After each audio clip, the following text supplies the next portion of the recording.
semuanya, kenalin aku Nadila Nur Salsabila, biasa dipanggil Nadila dari kelompok Daksa. Kali ini aku akan jelasin mengenai dua topik nih. Yang pertama yaitu ISMA dan yang kedua yaitu mengenai CV ATS. Jadi ISMA itu apa sih? ISMA itu adalah program beasiswa dari Kemendikbudristek yang fully funded, artinya semua biaya seperti tiket pesawat, akomodasi, dan uang saku ditanggung oleh pemerintah. Tujuannya adalah memberikan kesempatan belajar di universitas luar negeri, meningkatkan pemahaman budaya internasional, membekali kita dengan keterampilan global baik untuk karir maupun kehidupan sehari-hari. Nah, dalam program ini kita bisa ambil 20 SKS mata kuliah lintas disiplin. Seru banget kan? Kenapa sih kok kita itu harus ikut ISMA? Ada banyak alasan kenapa kita harus ISMA. Yang pertama, dan yang pasti, yaitu gratis. Semua biayanya ditanggung, jadi nggak perlu pusing mikirin pendanaan. Yang kedua, kesempatan langka. Kapan lagi kan kita bisa belajar di universitas luar negeri selama kuliah sarjana. Kemudian, suasana baru.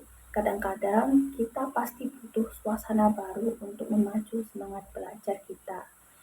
Nah, yang terakhir yaitu persiapan master. Kalau kalian berencana lanjut studi, ISMA ini bisa jadi pemanasan untuk belajar di luar negeri. Nah, untuk ISMA ini apa aja sih yang harus disiapkan? Sebelum daftar ISMA, hal-hal penting yang harus disiapkan yaitu yang pertama, motivasi. Pikirkan alasan kuat kenapa kamu mau ikut ISMA. Yang kedua, tes bahasa Inggris, TOEFL, IELTS, atau yang lainnya. Yang ketiga yaitu esai. Tulis esai yang menunjukkan siapa kamu dan apa yang kamu harapkan dari program ini. Dan yang terakhir yaitu dokumen pendukung, seperti surat rekomendasi universitas, surat keterangan MBKM, dan lainnya. Untuk lolos ISMA, biasanya ada beberapa kriteria utama nih. Yang pertama, IPK dan skor bahasa Inggris. Pastinya keduanya harus memenuhi syarat. Yang kedua yaitu aktivitas eksternal seperti organisasi, volunteer, ataupun lomba. Yang ketiga yaitu bakat khusus seperti seni, olahraga, ataupun bidang lainnya. Kesimpulannya, ISMA adalah kesempatan emas untuk belajar di luar negeri, memperluas jaringan, dan menambah pengalaman hidup. Dengan persiapan yang matang, aku yakin kalian bisa lolos program ini. Terima kasih sudah mendengarkan.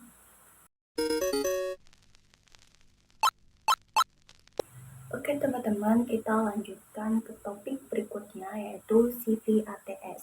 Kalau kalian belum tahu, CV ATS itu adalah format CV yang dirancang supaya gampang dibaca sama sistem komputer yang dipakai oleh perusahaan-perusahaan besar untuk memilih kandidat. Jadi, ayo kita bahas lebih lanjut. Apa sih ATS itu? ATS itu singkatan dari Applicant Tracking System, yang basically adalah sistem yang digunakan HRD untuk menyaring CV yang masuk. Jadi, kalau kalian ngirim CV, sistem ini bakal cari kata kunci yang sesuai dengan job desk yang ada di lowongan kerja. Kenapa sih CV ATS itu penting banget? Karena banyak perusahaan sekarang pakai ATS untuk menyaring kandidat. Kalau CV kalian nggak ATS friendly, bisa jadi nggak lolos seleksi meskipun kualifikasinya oke banget.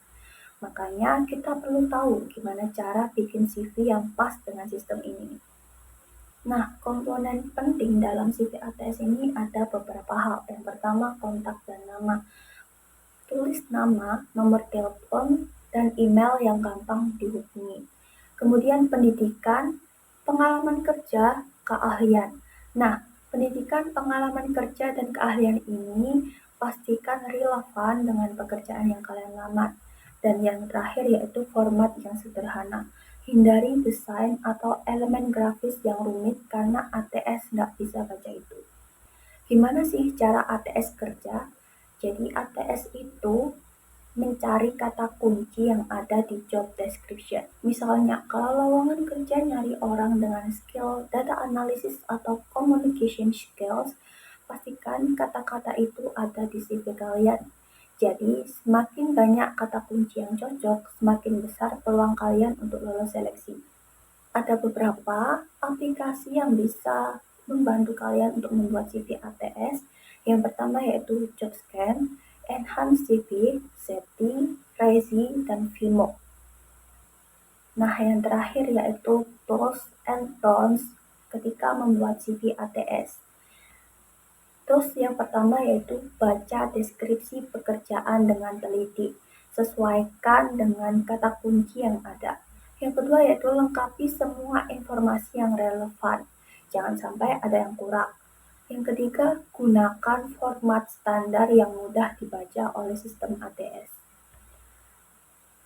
Don'ts yang pertama yaitu jangan pakai desain yang terlalu rumit. Jangan hanya salin atau copy-paste CV yang sama untuk semua pekerjaan. Dan yang terakhir, jangan lupa cantumkan semua skills dan pengalaman yang relevan. Intinya, bikin CV yang ATS friendly itu penting banget supaya CV kalian nggak terlewat sama sistem.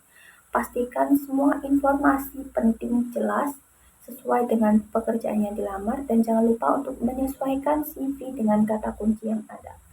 Terima kasih.